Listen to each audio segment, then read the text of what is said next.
Luasnya sawah ini terbentang di hamparan tanah sawah yang indah dan menawan. Di desaku, sapi merupakan hewan ternak yang paling penting selain kerbau. Sapi dijadikan hewan kurban pada saat hari raya kurban di tempatku, sobat. Dan juga untuk memenuhi kebutuhan masyarakat luar, terutama si Mandola. Nah, itu dia sapi-sapi di sana. Ayo tebak, ada berapa ekor sapi di sini? Ayo sapi, makan yang kenyang ya.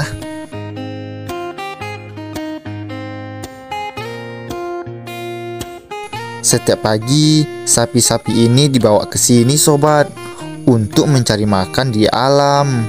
Dan saat sore, digiring pulang ke kandang. Ada yang tahu tempat aku duduk ini apa? Sejatinya, saung atau gubuk itu adalah sebuah bangunan kecil terbuat dari kayu, beralas papan, dan beratap rumbia yang terdapat di sawah, yang menjadi tempat aktivitas lanjutan petani usai melakukan kegiatan di pesawahan. Biasanya petani menjadikan saung sebagai tempat istirahat atau tempat untuk makan atau minum bersama dengan petani lainnya. Dalam keadaan lelah pun, saung bisa berfungsi sebagai tempat mengeksekusi rasa kantuk alias tidur atau sekadar berbaring melepas lelah.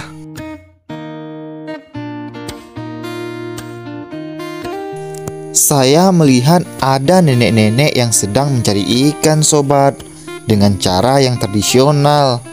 Ada yang tahu apa nama alat penangkapnya? Metode penangkapan ikan adalah yang digunakan untuk menangkap ikan yang terdiri dari tangkap tangan, tombak, jaring, rawai, dan jebakan ikan. Istilah ini tidak hanya ditujukan untuk ikan, tapi juga untuk penangkapan hewan air lainnya seperti moluska, cephalopoda, dan invertebrata lainnya yang bisa dimakan. Tapi yang digunakan ini itu adalah dengan cara menyintak, sobat. Di tempat sobat apa namanya?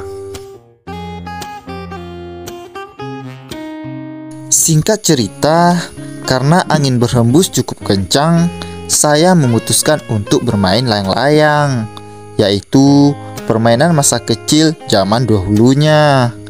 Di sini, saya bersama sahabatku akan membuat layang-layang tersebut. Layang-layang, layangan atau wow di sebagian wilayah Semenanjung Malaya merupakan lembaran bahan tipis berkerangka yang diterbangkan ke udara dan terhubungkan dengan tali atau benang ke daratan atau pengendali.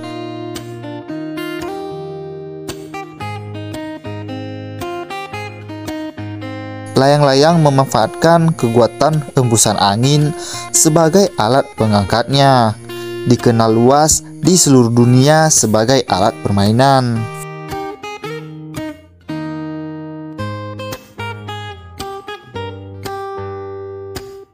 Layang-layang merupakan salah satu permainan yang diminati tidak hanya oleh anak-anak, tapi juga orang dewasa di seluruh dunia. Tahukah kamu, layang-layang diyakini pertama kali dipopulerkan sekitar 3000 tahun lalu di Cina.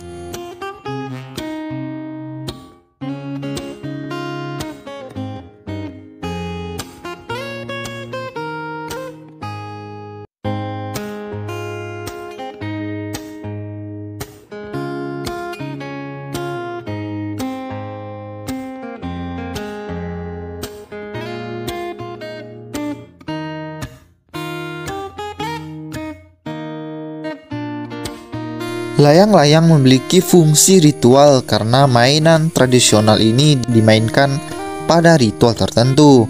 Contohnya, masyarakat Bali mempercayai layang-layang digunakan sebagai pelindung singgasana para dewa.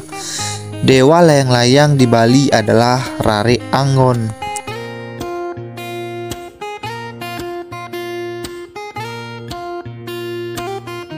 Untuk membuat layang-layang supaya bisa terbang, biasanya harus seimbang sisi kanan dan sisi kirinya sobat.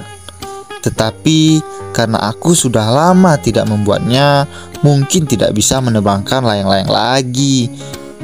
Dalam pembuatan layang-layang ini harus teliti juga sobat. Kalau tidak, nanti layang-layangnya tidak akan bisa naik atau terbang tinggi ke udara sobat.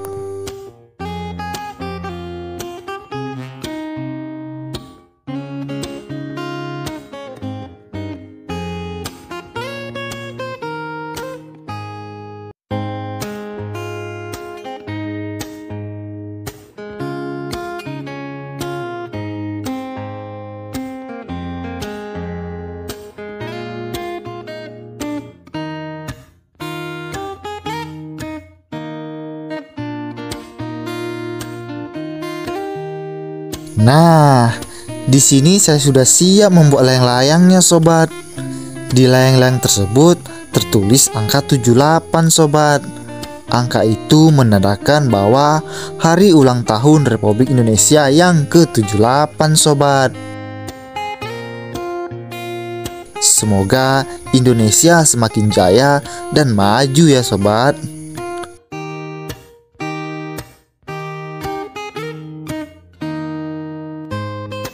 Mari kita coba terbangkan layang-layangnya sobat.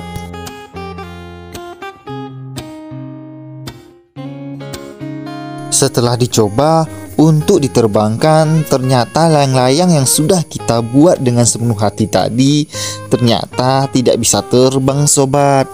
Mungkin faktor keseimbangan layang-layangnya tidak pas sobat. Jadi layang-layangnya berputar-putar seperti itu sobat.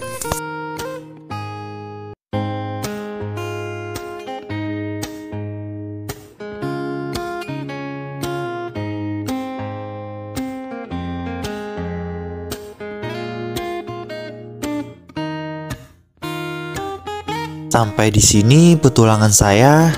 Sampai jumpa di video berikutnya.